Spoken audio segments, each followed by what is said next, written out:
గతంలో చంద్రబాబు నాయుడు గారు తీసుకొస్తే దాని నూతన ఇసుక విధానం అని చెప్పేసి మాటలు చెబుతూ పెద్ద ఎత్తున జేపీ వెంచర్స్కి అప్పచెప్పేసి దాదాపు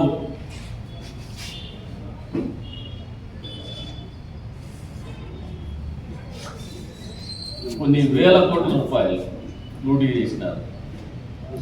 అంతేకాకుండా జేపీ వెంచర్స్కి దాదాపు 800 కోట్లు కట్టాల్సిన డబ్బుల నుంచి మినహాయింపు ఇవ్వడం జరిగింది. అంటే ఇది ప్రజాధనమే.